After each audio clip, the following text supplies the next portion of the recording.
Hello dear students, you are welcome to my YouTube channel Rashid Anjum sir junior foundation. आज हम लोग देखने वाले हैं क्वेश्चन नंबर 4 और ये कौन सा एक्सरसाइज 1.4 क्लास 7। यहाँ पे क्वेश्चन में कह रहे हैं कि write 5 pairs of integers A B. यहाँ पे तुम्हें 5 पेयर लिखने हैं such that A divided by B is equals to -3। इसका मतलब क्या हुआ? देखो इसका मतलब समझो। इसका मतलब ये हुआ कि हम जब a में b से डिवाइड करेंगे देन हमको फाइनल रिजल्ट क्या मिलना चाहिए? -3 मिलना चाहिए। एग्जैक्टली जैसे यहाँ पे तुम्हें एक एग्जाम्पल लेकर के बता दिया है कि 6 - 2 ये एक पेयर हमारा हो जाएगा। क्यों? क्योंकि जब हम इस 6 में डिवाइड देंगे, किससे बेटा डिवाइड देंगे? तो -2 से जब डिवाइड देंगे देन एग्जैक्टली दे करके देखो 6 और डिवाइडेड बाई -2, 2 3 6 आएगा। इसका मतलब क्या हो गया बेटा कि 3/-1 आया, जिसे तुम क्या लिख सकते हो? -3 लिख सकते हो, बिकॉज ये माइनस न्यूमरेटर में चला जाएगा एंड फाइनली क्या आ जाएगा? -3। यानी एक पेयर आपका 6 और -2 हो गया। तो ऐसे ऐसे आपको कितने सारे पेयर्स लिखने हैं? तो यहाँ पे 5 पेयर्स लिखने हैं। तो चलो 5 पेयर्स को लिखने का क्या तरीका है और हमें कैसे सोचना है, उन सारी चीजों को हम लोग फटाफट से देख लेते हैं। ठीक है, जिसमें सबसे पहले तुम जो फर्स्ट पेयर है वो तुम ये सोच सकते हो कि एक बेटा 15 ले लो और दूसरा तुम -5 ले लो। ठीक है, और 15 और -5 अगर तुमने ले लिया तब तुम क्या करो कि इसको डिवाइड देकर करके चेक करो कि क्या हमारा ये बात सही है। तो यहाँ पे तुम क्या करोगे बेटा? 15 और डिवाइडेड बाई -5 कर करके चेक करोगे तो एग्जैक्टली तुमको यहाँ पे मिलने वाला है 15/-5। तो तुम्हें क्या मिल गया बेटा? तो यहाँ पे मिला 5 3 जा 15। ये 5 से 3 टाइम्स में कैंसिल हो जाएगा। इसका मतलब ये हो गया कि -3/1 आया। इसका मतलब ये हो गया कि आंसर हो गया तुम्हारा -3। एग्जैक्टली आ रहा है ना? तो एक पेयर आपका 15 - 5 हो गया। और ये 15 - 5 तुम्हें समझ में आ गया कि क्यों हुआ? अच्छा चलो सेकंड पेयर ले लेते हैं। और जो सेकंड वाली पेयर होगी वो एग्जैक्टली इस तरीके से सोच सकते हो कि -15/5। अब इसी का ठीक उल्टा ले लो बेटा। अब देखो ये 15 है यहाँ और यहाँ -15 है। This is different from this. ठीक है, इससे जो है ना ये वाला बिल्कुल डिफरेंट है, क्योंकि ये 15 था, यहाँ -15 है। अच्छा, यहाँ मैंने -5 ले रखा था, यहाँ 5 ले रखा है, तो ये वाला पेयर भी तुमको डिवाइड देने पे उतना ही आंसर देगा। देखो कैसे देगा। तो यहाँ पे -15 में तुम 5 से डिवाइड दे ले बेटा। ठीक है, तो -15 और डिवाइडेड बाई 5 करोगे, 5 3 जा 15 होगा। इट मीन्स के -3 आ गया। तो एग्जैक्टली हमारा ये पेयर भी हो सकता है। तो उसी तरीके से अब आपको थर्ड सोचना है। तो जो थर्ड वाला पेयर होगा वो तुम इस तरीके से सोच सकते हो कि यानी आपको 3 लाना है ना। एग्जैक्टली -3 लाना है। 6 3 जा 18। अच्छा, आप एक क्या ले लो? 18 ले लो बेटा और एक -6 ले लो। ठीक है, यानी किसी का भी टेबल तुम 3 टाइम्स पढ़ोगे ना तो एक में माइनस लगा देना, एक में प्लस रखना, देन तुम्हारा रिजल्ट आ जाएगा, तुम्हें वो वैसा पेयर मिल जाएगा।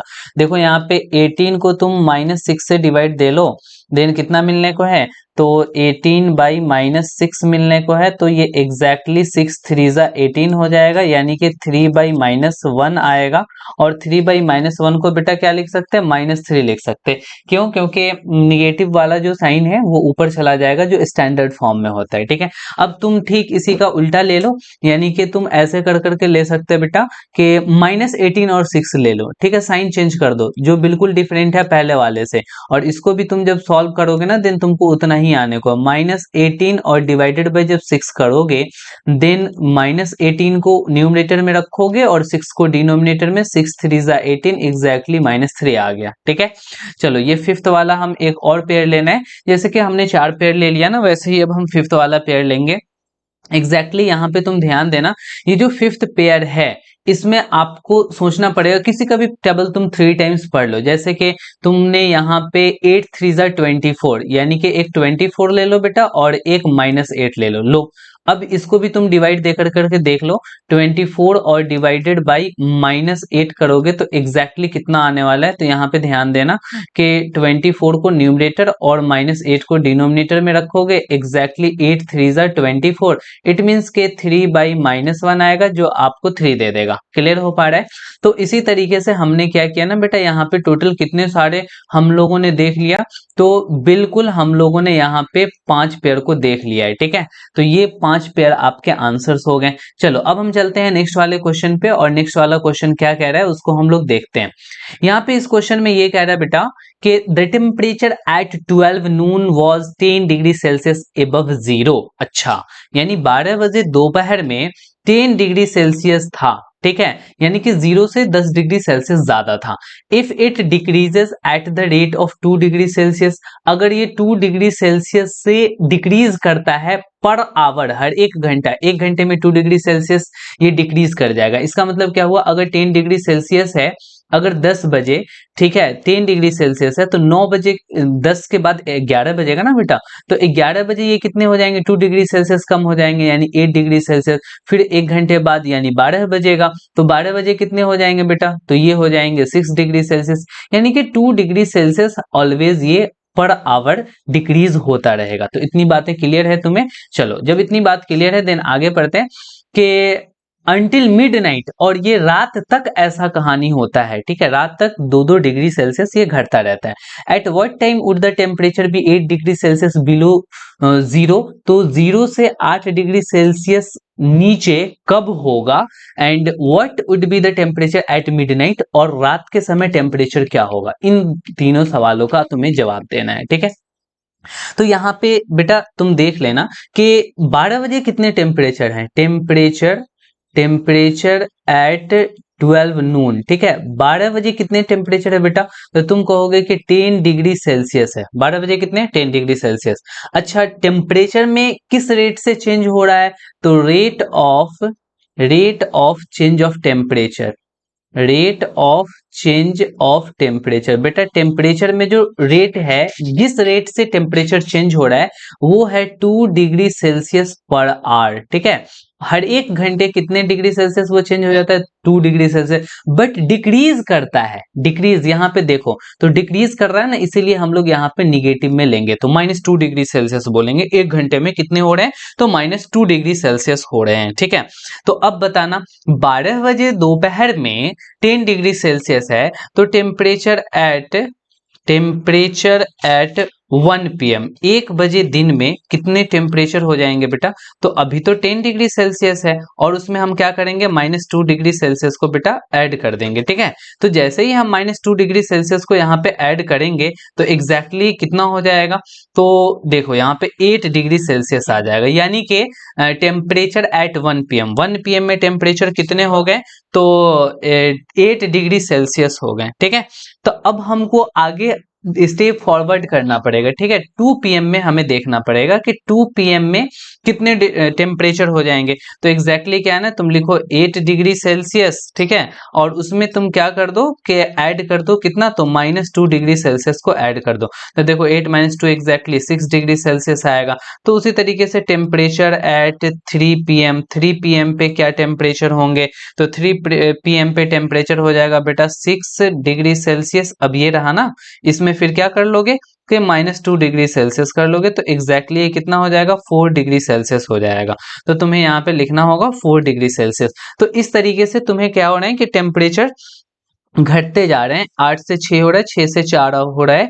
तो अब टेम्परेचर एट 4 PM, बेटा 4 PM पे क्या टेम्परेचर हो जाएगा, तो यहाँ पे जब तुम 2 को सब्ट्रैक्ट करोगे, देन ये होगा 2 degree Celsius. Temperature at 5 PM, 5 PM पे टेम्परेचर को लिख लो, तो यहाँ पे क्या लिखोगे बेटा, तो लिखोगे 0 डिग्री सेल्सियस, क्योंकि 2 में से 2 सब्ट्रैक्ट होगा तो 0 डिग्री सेल्सियस हो जाएगा। टेम्परेचर एट 6 PM, 6 PM पे क्या टेम्परेचर होंगे, तो अब 0 में से 2 को सब्ट्रैक्ट करना है, तो 0 और -2 करोगे, तो एग्जैक्टली कितना होगा बेटा, -2 डिग्री सेल्सियस होगा। समझ में आ रहा है। उसी तरीके से टेम्परेचर एट 7 PM, तो 7 PM पे क्या होगा, फिर 2 डिग्री सेल्सियस यहाँ पे सब्ट्रैक्ट हो जाएगा, तो -2 डिग्री और फिर -2 डिग्री, यानी कितना होगा बेटा, -4 डिग्री सेल्सियस हो जाएगा, ठीक है। फिर टेम्परेचर एट 8 PM, 8 PM में कितना इसका टेम्परेचर होगा, फिर 2 डिग्री सब्ट्रैक्ट होकर करके ये कितना हो जाएगा, -6 डिग्री सेल्सियस हो जाएगा। क्लियर हो रहा है। अब यहाँ पे तुमसे कितने बजे पूछ रहा है बेटा? तो यहाँ पे कह रहे हैं कि what time would the temperature be 8 degree Celsius below zero. अच्छा, जीरो से 8 डिग्री सेल्सियस कम होना चाहिए, इट मीन्स के -8 डिग्री सेल्सियस कब होगा? तो -8 डिग्री सेल्सियस, अभी तो हम लोग कहाँ पे पहुंचे हैं बेटा? तो -6 डिग्री सेल्सियस पे पहुंचे हैं। इसका मतलब कि हमें और नीचे जाना पड़ेगा। तो और नीचे जाने के लिए हम थोड़ा सा क्या करते हैं ना कि चलो हम यहाँ पे क्या कर लेते हैं कि टेम्परेचर एट 9, यहाँ पे 9 पीएम पे क्या हो जाएगा बेटा टेम्परेचर? तो एग्जैक्टली यहाँ पे क्या कहोगे? -8 डिग्री सेल्सियस। तो अब -8 डिग्री सेल्सियस बेटा कितने पीएम पे हुआ है? तो 9 पीएम पे हुआ है। तो बोलना पड़ेगा कि एट 9 पीएम टेम्परेचर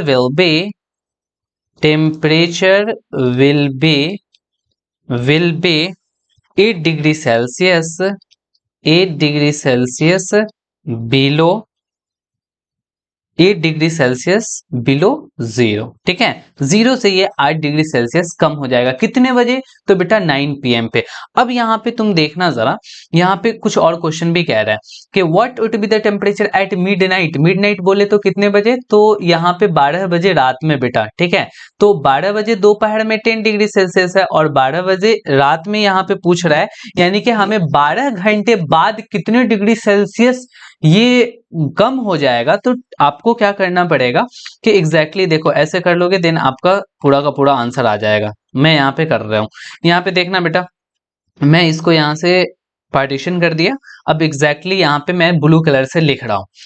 अब वो ये लिख रहा हूँ कि temperature at midnight, temperature at midnight के मिडनाइट में क्या उसका टेम्परेचर होगा। तो मिडनाइट आते आते कितने घंटे हो जाएंगे बेटा? उसको 12 घंटे हो जाएंगे। एक घंटे में कितने टेम्परेचर कम होता है? तो -2 डिग्री सेल्सियस होता है। इसका मतलब क्या हो गया कि -24 डिग्री सेल्सियस 12 घंटे में वो टेम्परेचर कम हो जाएगा। ठीक है, तो टेम्परेचर मिडनाइट पे कितने हो जाएंगे? तो मिडनाइट पे टेम्परेचर आपको निकालना है ना, तो एग्जैक्टली यहाँ पे तुम्हें क्या करना पड़ेगा कि एक्चुअली में उसके 10 डिग्री सेल्सियस पहले थे और उसमें आपको ऐड कर देना पड़ेगा -24 डिग्री सेल्सियस। जब आप इसको सॉल्व करोगे तो देन सॉल्व कर कर करके आएगा -14 डिग्री सेल्सियस और एग्जैक्टली यही आपका आंसर हो जाएगा। तो therefore 14 degree Celsius below zero. देखो यहाँ पे माइनस का मतलब क्या हो गया बेटा? निगेटिव हो गया, तो बिलो जीरो। आप कहोगे टेम्परेचर एट मिडनाइट, मिडनाइट में टेम्परेचर कितने हो जाएंगे बेटा? तो मिडनाइट पे टेम्परेचर आपको 14 डिग्री सेल्सियस बिलो जीरो हो जाएगा। तो चेंज इन टेम्परेचर, एक्चुअली में ये हमने क्या निकाला बेटा? Change in temperature. हम इसको अगर ऐसे कर कर करके लिख देते तो वो फार बेटर हो जाता। ये जो टेम्परेचर एट मिडनाइट है ना, वो एक्चुअली हम लोगों ने यहाँ पे ये सॉल्व किया बेटा, यहाँ पे हमने सॉल्व किया, ये है टेम्परेचर एट मिडनाइट। अब हमने ऊपर में क्या सॉल्व किया? तो ऊपर में हमने सॉल्व किया चेंज इन टेम्परेचर। तो यहाँ पे लिख दो चेंज इन टेम्परेचर। जो टेम्परेचर जो चेंज हुआ है वो एग्जैक्टली इतना चेंज हुआ।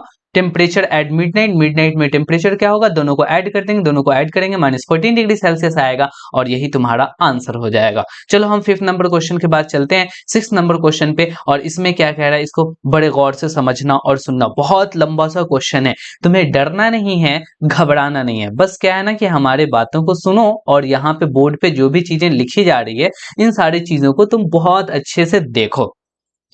यहाँ पे बेटा कह रहा है ना कि इन अ क्लास टेस्ट, एक क्लास टेस्ट है जिसमें +3 मार्क्स उसको दिए जाते हैं। एवरी करेक्ट आंसर सही करता है उसको 3 नंबर मिल गया। अच्छा, -2 marks are given for incorrect answer, गलत करता है तब भी उसको नंबर दिए जाते हैं लेकिन नेगेटिव में दिए जाते हैं। वो भी कितने?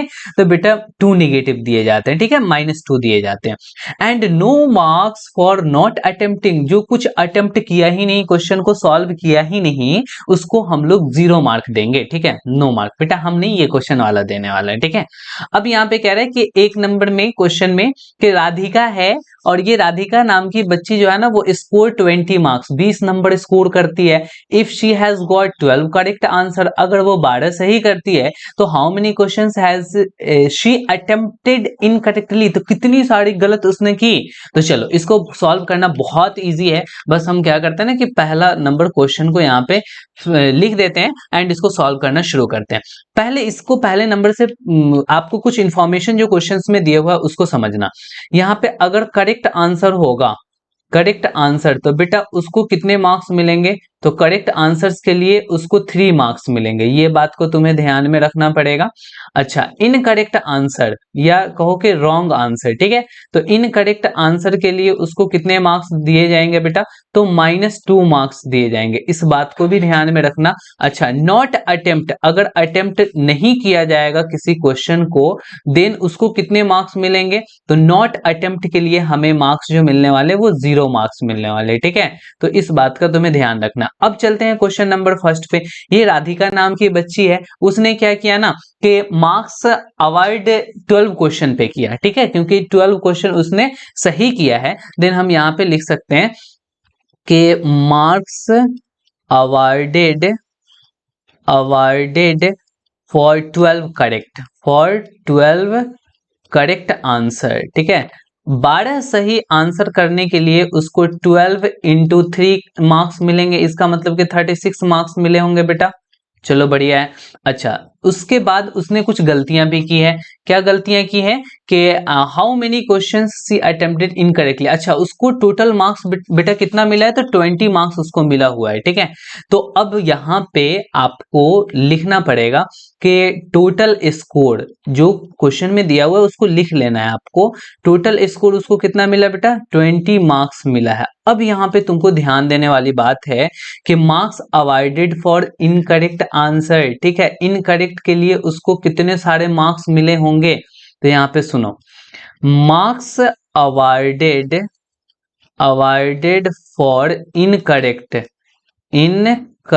आंसर, गलत आंसर लिखने के लिए उसको कितने सारे मार्क्स मिलेंगे?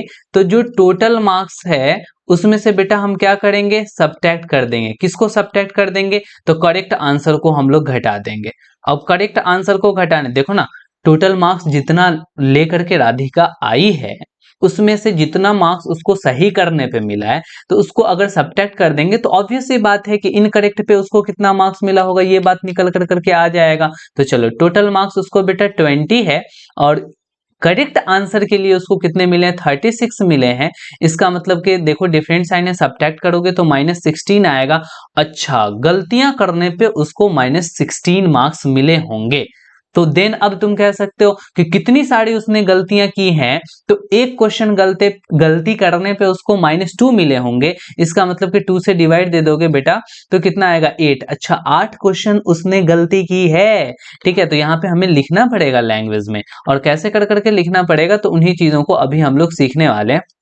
देखो, तो अब हम चलते हैं नेक्स्ट पेज पे और यहाँ पे लिख लेते हैं कि number of incorrect answer, number of incorrect incorrect answer, उसने कितने सारे गलत आंसर किए, तो उसके लिए हमें क्या करना पड़ेगा बेटा? उसको -16 मार्क्स मिला है और एक गलती करने पे उसको कितने मिलेंगे बेटा? -2 मिलेंगे। इसका मतलब क्या हो जाएगा? -16 बाई -2 करोगे, माइनस से माइनस कैंसिल, ये 8 टाइम्स में होगा, इसका मतलब कि 8 आंसर्स उसने गलत किया है, ठीक है। चलो, ये हो गया तुम्हारा क्वेश्चन नंबर फर्स्ट। अब हम क्या करते हैं कि इस वाले को लेकर करके फिर हम लोग, इसमें एक और क्वेश्चन दिया हुआ है ना, मोहिनी से रिलेटेड इसमें एक और क्वेश्चन दिया हुआ है, तो इस मोहिनी को भी तो मुझे सॉल्व करना पड़ेगा। तो इस मोहिनी को सॉल्व करने के लिए हमें क्या करना पड़ेगा? फटाफट से देखना पड़ेगा कि इसमें क्या इंफॉर्मेशन यहाँ पर दिया हुआ है, ठीक है, उसी इंफॉर्मेशन के अकॉर्डिंग हमें काम करना पड़ेगा। Mohini scores -5 marks in this test, वो टेस्ट में -5 मार्क्स लाती है, तो हम लिखेंगे कि टोटल स्कोर बाय मोहिनी, यहाँ पे लिख लो। ये बेटा हम सेकंड नंबर सॉल्व कर रहे हैं, total score bye Mohini, total score bye Mohini, Mohini के थ्रू यहाँ पे टोटल स्कोर कितने किए गए हैं, तो तुम ध्यान दोगे तो यहाँ पे पता चलेगा कि उसको माइनस में मार्क्स आए हैं, -5 मार्क्स, यानी यहाँ पे हम लिखेंगे -5, ठीक है, इतना ही, -5 मार्क्स भी लिख लो, बढ़िया रहेगा। अच्छा, अब उसने कुछ सही भी किया होगा। In this test though she has got 7 correct answer, और उसने 7 सही आंसर किया, तो 7 सही करने पे उसको कितने मिले होंगे बेटा? 7 3 21 मार्क्स मिले होंगे, 3 से मल्टीप्लाई करना पड़ेगा, तो यहाँ पे लिखना पड़ेगा marks awarded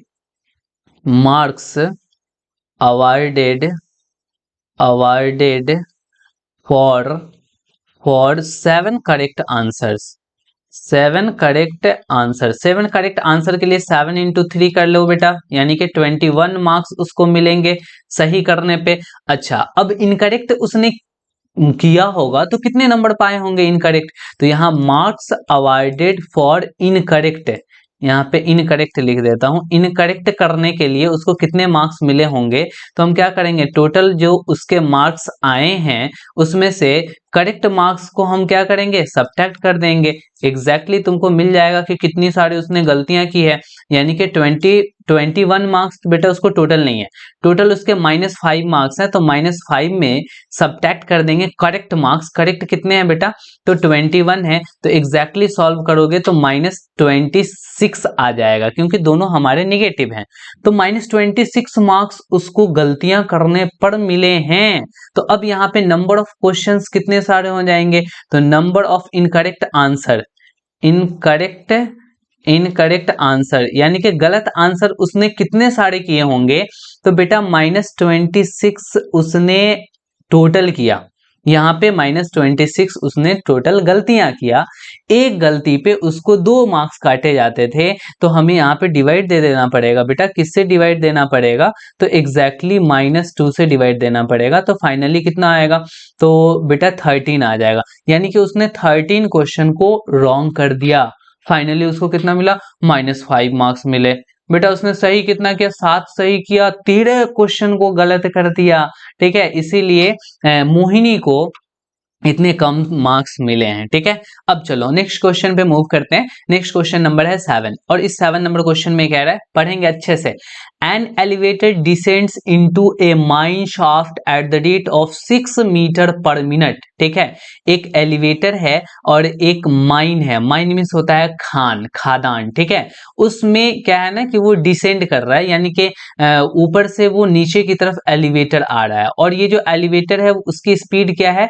6 meter per minute, यानी 1 मिनट टाइम गुजरेगा तो वो कितने मीटर बेटा चले जाएंगे? तो 6 मीटर डिस्टेंस को कवर कर लेगा। यहां से तो यही समझ में आया।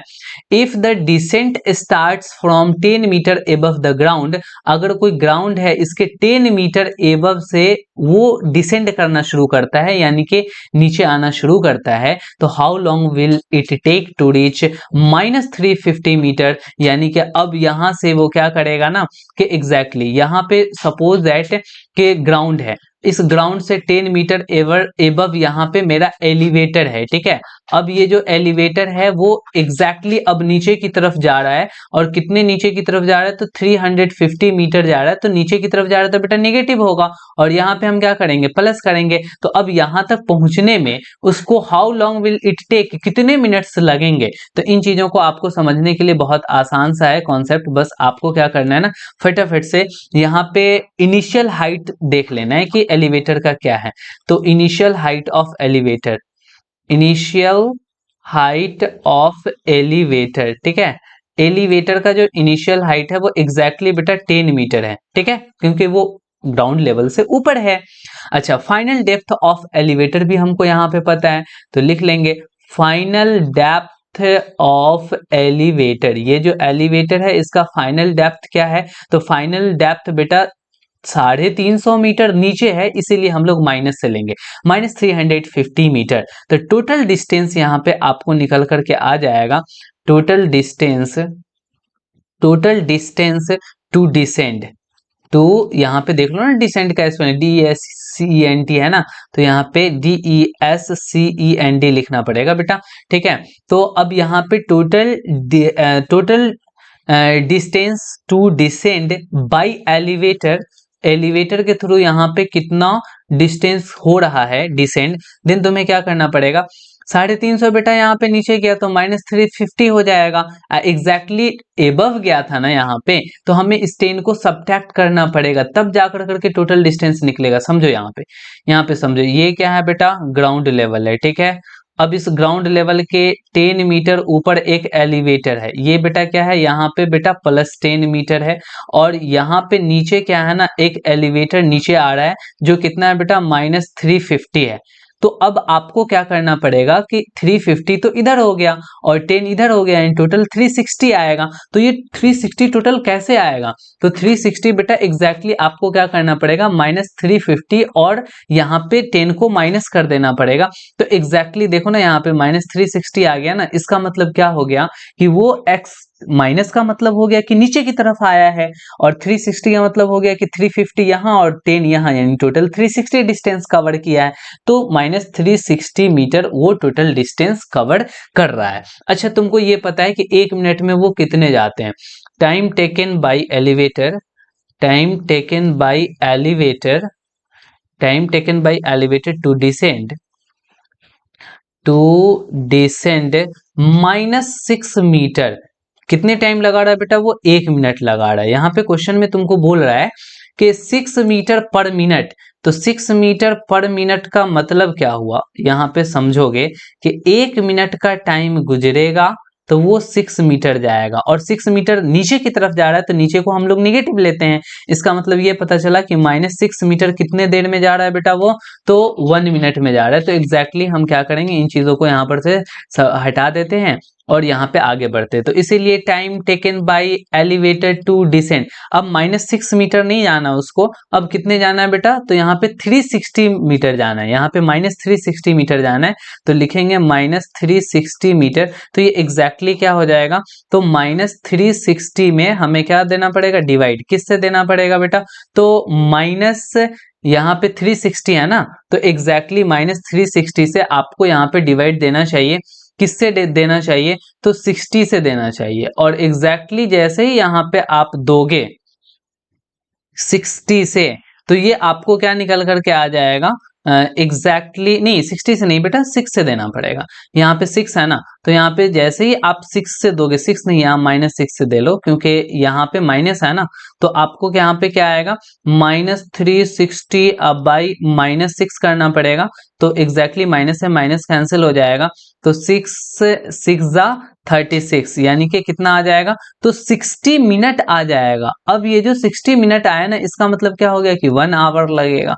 तो एग्जैक्टली तुम्हें बात समझ में आ गया कि -6 मीटर 1 मिनट में जाता है, तो -360 मीटर कितने में जाएगा? तो -6 से उसको डिवाइड दे देंगे, और -6 से जैसे ही डिवाइड देंगे तो 60 मिनट आएगा। 60 मिनट का मीनिंग क्या हो गया? 1 आवर लगेगा। तो एग्जैक्टली बेटा ये रहा तुम्हारा पूरा का पूरा एक्सरसाइज का सॉल्यूशन। अब ये हो गया तुम्हारा एंड। अब हम आते हैं, फिर देखते हैं नेक्स्ट लेक्चर में कौन से चैप्टर को शुरू करते हैं। फिलहाल यहाँ तक तुम क्या करो ना बेटा, एग्जैक्टली रिवीजन करो, बहुत अच्छे से रिवाइज करो, ये तुम्हें बहुत हेल्पफुल होगा। हमने जो थ्योरी बताया है उसका नोट्स बनाओ, और उसको नोट्स को बना कर करके फाइनली जो है ना, तुम्हें बार बार रिवाइज कर कर एक्सरसाइज को बनाना चाहिए। और तुम चाहे कोई भी स्कूल में पढ़ रहे हो और तुम्हारे कोई भी स्कूल वाले बुक हैं, उसमें से तुम क्या करो कि अपने चैप्टर इंटीजर्स को पलटो और देखो, जितने भी सारे क्वेश्चन है वो सभी के सभी बन जाएंगे। सो डोंट वरी, हमारे साथ बने रहो और हमारे चैनल को जरूर सब्सक्राइब करो अगर नए स्टूडेंट हो तो, और अपने फ्रेंड के साथ शेयर करो, लाइक करो, एकदम से कर देना, ठीक है? क्योंकि आपका सपोर्ट मुझे बहुत जरूरी है। चलिए ठीक है, फिर मिलते हैं हम नेक्स्ट लेक्चर में। Okay bye, good night.